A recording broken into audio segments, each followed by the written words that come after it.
E aí, gente, para dar continuidade à aula hoje, agora a gente vai falar de colisões ou choques mecânicos. É um caso particular da aula anterior, inclusive. Quem não assistiu, assiste, eu vou botar o link aqui em cima da tela. Vamos embora. Bem, gente, falar de colisões não tem para onde fugir. Isso, inclusive, eu sugeri na aula anterior. Estou gravando as duas aulas ao mesmo tempo, a aula anterior, mas para mim é a mesma aula. Seguinte, colisões é um caso específico onde há interações entre os corpos envolvidos na colisão e só, não existe interação externa. Então, nesse caso, se aplica o teorema visto na aula passada. Significa dizer, anotem isso aí, porque isso é importantíssimo, que em qualquer colisão, seja de qualquer natureza, eu vou falar dos três tipos que a gente estuda em física, a quantidade de movimento se conserva. Repetindo, em qualquer colisão, a quantidade de movimento se conserva. Isso é tão importante, gente, no estudo da física, que, por exemplo, naqueles aceleradores de partícula, aquele famoso LHC lá do CERN, fronteira entre França e Suíça, os cientistas colocam partículas pequenininhas para girar em velocidades próximas à da luz e depois colidir umas com as outras. E o que acontece depois dessa colisão, o estudo dos fragmentos dessa colisão, do que é liberado, permite aos físicos entender melhor a natureza da matéria. Vocês verem a importância disso. Não é só colisões entre bolas de bilhar, bolinhas de gude, carros, enfim. Isso é uma coisa que se aplica também na física que a gente chama de contemporânea, a física avançada. Vocês verem como isso é importante. Então, imaginando que a gente tem aqui duas bolinhas de massa MA e outra de massa MB, que vão colidir, vão se chocar. Podia ser 2, 3, 4, 5, 100 partículas, tá? O que acontece é que, como essa colisão só vai envolver interações entre essas bolinhas e não vai envolver interações externas, mais uma vez a gente diz que a força externa é nula. E se a força externa é nula, a gente já viu que a quantidade de movimento inicial tem que ser igual à quantidade de movimento final para esse sistema. Claro que existem colisões e colisões. Existem colisões onde as partículas batem, se separam, onde batem depois da colisão ficam grudadas, enfim. Isso a gente vai falar agora. Mas, em todas elas, a quantidade de movimento se conserva. Ah, professor, mas não existe perda de energia em algumas colisões?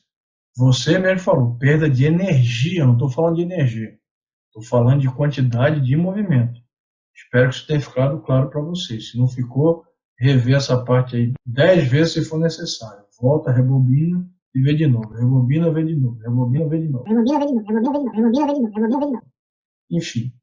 Então, levando em conta que em qualquer colisão o Q do sistema se conserva, eu vou mais uma vez destacar aqui, ó, em qualquer colisão o Q se conserva. Aí você podia perguntar, o que é antes e o que é depois, no caso de uma colisão? Excelente pergunta. Quando a gente fala antes e depois, remetendo também à aula passada, a gente não pode garantir que a quantidade de movimento se conserva muito antes da interação e nem muito depois. Então, para a gente deixar isso bem fechadinho, a gente costuma dizer que essa quantidade de movimento antes é a quantidade de movimento imediatamente antes da colisão. Quando eu falo imediatamente antes, eu estou dizendo logo antes da colisão. E esse Q do sistema é a quantidade de movimento imediatamente depois da colisão. Então, eu posso refazer assim, ó, dizendo que o Q antes é igual ao Q depois da colisão. E aí a gente tem que dizer quem é quem. Esse Q aqui antes é a quantidade de movimento do sistema imediatamente antes da colisão. Da mesma forma, esse Q depois aqui é a quantidade de movimento do sistema imediatamente depois da colisão. Então a gente fala imediatamente antes, imediatamente depois. Logo antes, logo depois. Dois carros vão colidir, a quantidade de movimento do sistema se conserva logo antes da colisão e logo depois. E aí, como a gente fala em colisão e a gente vai classificar as colisões, tem uma coisa interessante que a gente precisa falar, que é um coeficiente que ele é muito usado como parâmetro para classificar a colisão. A gente chama de coeficiente de restituição. Como o nome já diz, ele é um coeficiente. E de restituição, restituir é devolver, então ele mede quanto é devolvido após a colisão, especificamente quanto é devolvido de energia em relação à energia inicial, a energia cinética no caso. E como é que ele mede isso? Comparando as velocidades relativas logo depois da colisão e as velocidades relativas imediatamente antes da colisão. Então esse coeficiente de restituição, a gente simboliza ele por E minúsculo, e ele é sempre positivo, porque ele é uma razão entre módulos, ele é um módulo da velocidade relativa de afastamento, quer dizer, depois da colisão, não é isso?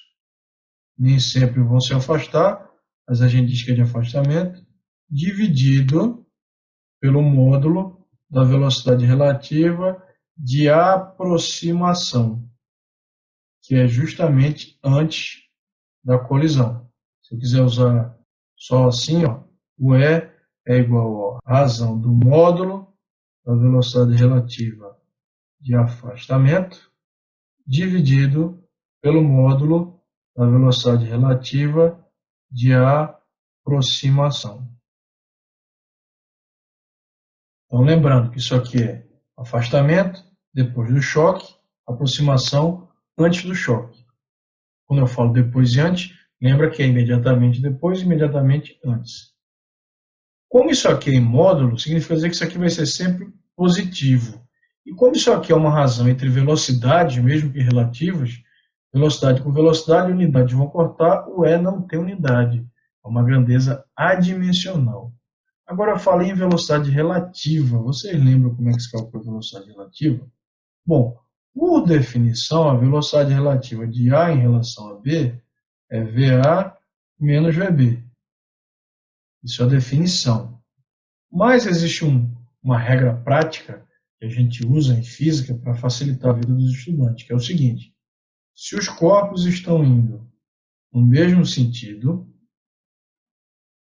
vocês devem lembrar isso da aula de cinemática, VA e VB, a velocidade relativa entre A e B vai ser quem? VA menos VB.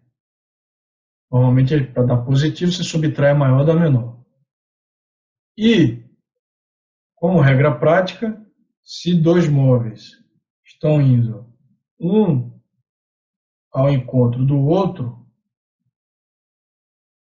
a velocidade relativa entre eles é o quê? A soma dos módulos das velocidades. Vou dar um exemplo. Você está a 100 km por hora numa estrada, dirigindo, um carro lhe ultrapassa a 120 km por hora. Tudo em relação à calçada, a um poste na rua, em repouso, né? E aí, como você está a 100 e o carro lhe passa a 120, se você tivesse aquela pistola que o Detran usa para medir velocidade, e você apontasse para o carro, você não ia medir 120, porque você já está a 100. Você ia medir os 120 dele menos os seus 100. Você ia medir para ele 20 km por hora. Mais ou menos é o que está dito aqui, ó, de maneira simplificada. E se você tivesse a 100 km por hora, no sentido da estrada, e outro carro estivesse vindo agora contrário a você, a 120 km por hora, né, nas mãos opostas, quando ele lhe cruzasse, ou antes dele cruzar, se você apontasse a pistola do Detran para ele, você ia medir a sua velocidade em relação ao solo, mais a dele, 100 mais 120, você ia medir 220, é o que está escrito aqui. Então, retomando, esse é o coeficiente de restituição, é a razão da velocidade relativa de afastamento sobre a razão da velocidade relativa de aproximação. Vamos agora falar dos tipos de colisões. Isso sim é o filé mignon desse assunto aqui, ó. Então, vamos lá. Tipos de colisões. Qual é o primeiro tipo de colisão que a gente vai estudar? A famosa colisão perfeitamente elástica. É a colisão onde tudo é maravilhoso, tudo é ideal. O que é a colisão perfeitamente elástica? É aquela colisão onde, mesmo os corpos se chocando fisicamente, eles podem bater e se separar, Por exemplo, às vezes acontece de um bater, um está parado, o outro bate, fica parado e o outro vai. Vou falar disso já já, é um exemplo que acontece muito para quem joga sinuca. Mas esse tipo de colisão perfeitamente elástica é a colisão onde não há perda de energia cinética. A energia não se perde de forma alguma. Seria o equivalente a você, no vácuo, soltar uma bolinha de frescobol ou de ping-pong, ela quicar no chão e voltar exatamente na sua mão. Isso acontece na prática? Não. Por que não acontece? Por dois motivos. Um, que a bolinha perde energia se atritando com o ar, mas por mais que você despreze isso, ela também não voltaria na mesma altura, porque durante a colisão da bolinha com o solo, ela também perde energia. Na perfeitamente elástica, isso nunca aconteceria. Ou seja, os corpos colidem sem haver perda de energia. E quantidade de movimento? Epa, quantidade de movimento está implícito. Eu já falei que em qualquer colisão, o que é antes é igual ao que é depois. Então, não vou nem discutir mais isso com vocês. Estou falando agora de energia. Então, primeira coisa, quanto vale o E numa colisão perfeitamente elástica? O E é sempre 1. Só na perfeitamente elástica, só. Então, o coeficiente de restrição, que é aquela razão entre a velocidade e o módulo da velocidade relativa de afastamento sobre o módulo da velocidade relativa de aproximação, na perfeitamente elástica sempre dá 1. O que mais a gente pode falar sobre a perfeitamente elástica? Que a energia cinética inicial do sistema é igual à energia cinética final. A energia cinética se conserva. Quando eu falo sistema, se eu tiver dois corpos, gente, você tem que somar aqui, ó, a energia cinética inicial de A mais a de B, para dar a inicial do sistema. Assim como a final também vai ser A mais a de B. Estou falando de sistema. Nesse caso, a energia se conserva. A energia não é perdida de nenhuma forma. Existe um caso específico, eu não vou deduzir para a gente não tomar tempo, mas a dedução não é difícil, que é o seguinte: se for entre corpos de mesma massa e se a colisão for perfeitamente elástica. Por exemplo, se esse corpo tiver uma velocidade inicial v0a e esse aqui uma velocidade inicial v0b, vamos supor que v0a seja maior que v0b, senão, vou até diminuir aqui, ó, esse vetor, senão o A nunca ia alcançar o B, né? E aí eles colidem e após a colisão, a velocidade desse cara aqui, ó, vai ser VB, V final, e aqui vai ser VA. Então, nesse caso particular de colisão perfeitamente elástica entre corpos de mesma massa, se você usar o coeficiente de restrição, essa expressão aqui, ó, velocidade relativa, está no mesmo sentido nesse meu exemplo, né? Vai ser V0A menos V0B de aproximação. E após a colisão de afastamento vai ser VA menos VB de novo. O que acontece é, se você usar isso e usar a conservação da quantidade de movimento, que é antes igual que depois, fazendo MA, V0A mais MB, V0B igual a MA, VA, mais MB, VB, e as massas no caso MA e MB são tudo M, você chega à conclusão que, isso é uma coisa interessante, V0A vai dar igual a VB e V0B vai dar igual a VA. E conclusão é essa? É que quando houver uma colisão perfeitamente elástica entre dois corpos de mesma massa, após a colisão, os corpos trocam as velocidades, permutam as velocidades. Veja que a velocidade inicial de A virou a final de B, e a inicial de B virou a final de A. Então, se o A tivesse a 5 metros por segundo e o B a 2 metros por segundo, depois da colisão, o B ia sair a 5 e o A ia ficar a 2. É isso que acontece. É por isso que, quando você está jogando sinuca, e aí você dá uma tacada A bola branca. em outra bola, muitas vezes acontece daquela Bola branca. ficar parada e a outra bola sair. Por quê? Porque aquela colisão é tão rápida, os corpos são tão rígidos, que a gente pode aproximar aquela colisão em uma colisão perfeitamente elástica. E aí o que acontece é que uma estava parada, a outra estava em movimento. Depois da colisão, o que, é que vai acontecer? Essa aqui para e essa sai andando. Eles não trocam de velocidade. Outro exemplo é o pêndulo, né? Aquele pêndulo que tem em consultório psiquiátrico, vocês já viram? Então, por exemplo, tem um pêndulo triplo, Você pega uma bolinha aqui, sobe, solta, essa aqui sobe, porque as três têm a mesma massa, essa aqui bate nessa, instantaneamente essa bate nessa, e transmite a quantidade de movimento para essa, de modo que só as da extremidade ficam se mexendo. Esse é outro exemplo onde isso aqui se aplica. Entenderam esse caso particular? Então, só quando são dois corpos, mesma massa, e a colisão é perfeitamente elástica. Segundo tipo de colisão é a chamada parcialmente elástica. O nome já está dizendo parcialmente, não é mais perfeitamente. Quanto vale o E numa colisão parcialmente elástica? Se você calcular o E numa parcialmente elástica, obrigatoriamente ele tem que ser um número entre 0 e 1. Um decimal, né? 0,3, 0,4, 0,5. Professor, sempre positivo? Sim, sempre positivo, porque é uma razão de módulos. Então, se o teu E de entre 0 e 1 for um decimal, você já sabe de cara que isso é uma colisão parcialmente elástica. E o que é uma colisão parcialmente elástica? É aquela colisão onde os corpos batem e voltam, ou se chocam e se separam, e na hora da colisão há perda de energia cinética. E a quantidade de movimento?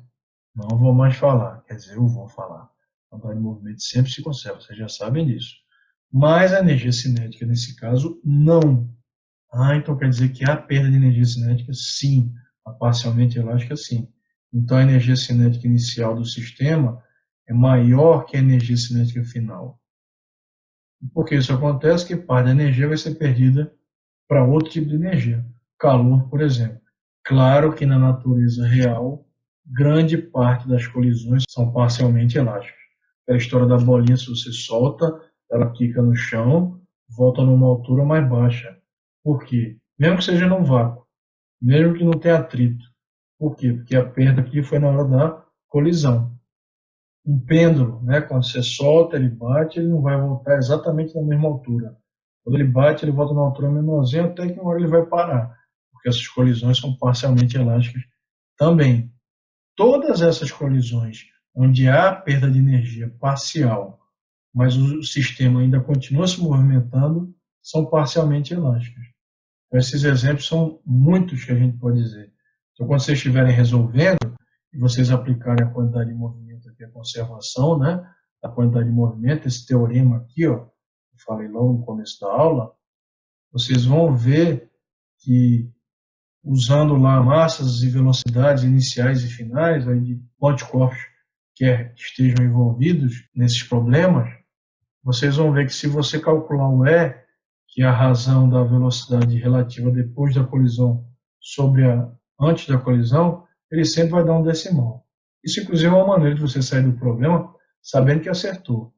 A colisão é parcialmente elástica. Você achou uma velocidade de VB, sei lá, entre A e B, ele dá a velocidade de A, de B inicial, e dá a final de A e pede a final de B. Então você calcula o final de B, será que eu acertei? Joga lá no S, ele dá um decimal, isso significa que tem grande chance de você ter acertado o problema. Porque numa parcialmente elástica, esse E sempre dá entre 0 e 1. Terceiro tipo de colisão, para finalizar, é a colisão inelástica ou perfeitamente inelástica. O que é a colisão inelástica? É a colisão onde, obrigatoriamente, depois que os corpos se colidem, eles ficam grudados. Já pensaram em algum exemplo onde isso se aplica? Vou dar um. Você pega aqueles slime, por exemplo, aquele negócio bem viscoso, se você solta ele no chão, o que ele vai fazer? Vai ficar grudado. Isso é uma colisão inelástica, porque o corpo colidiu e ficou grudado. Outro exemplo, dois carros vêm, colidem e ficam grudados um no outro. Também é uma colisão inelástica. Característica principal, se ela é inelástica e os corpos ficam grudados, quanto é que vale o E? O E não é a razão entre a velocidade relativa de afastamento pela relativa de aproximação. Se dois corpos ficam unidos, por mais que eles fiquem unidos e andando junto, quanto é a velocidade relativa entre um e outro aqui? Não é zero? Porque eles têm a mesma velocidade? Então, depois da colisão, essa velocidade relativa dá zero. Ou seja, o numerador dessa razão aqui, ó, do E, dá sempre zero. Traduzindo, uma colisão inelástica, o coeficiente de restrição sempre é nulo. E a energia cinética? A energia cinética também se perde no processo. Então, a energia cinética inicial, obviamente, também é maior que a energia cinética final. Professor, a energia cinética final não é sempre zero? Não necessariamente. Eles podem bater, ficarem grudados e os dois continuarem andando. Eles vão ter energia cinética, eles não vão ter velocidade relativa. Mas, de todo modo, a energia cinética é perdida e aí a energia cinética inicial vai ser sempre maior que a energia cinética final. Entender esses três tipos de colisão, muito importante, gente, quando vocês assistirem essas aulas, vocês abrirem o caderninho e anotarem. Eu já falei isso outras vezes, como se estivessem assistindo uma aula normal dentro da escola. Então, pega o caderno, abre, anota, coloca as observações todas que eu falo, porque isso é importantíssimo. Esse assunto é muito legal e muito importante. Revisem, revejam e vão fazer exercícios. Espero que tenham gostado e até a próxima aula. Fui!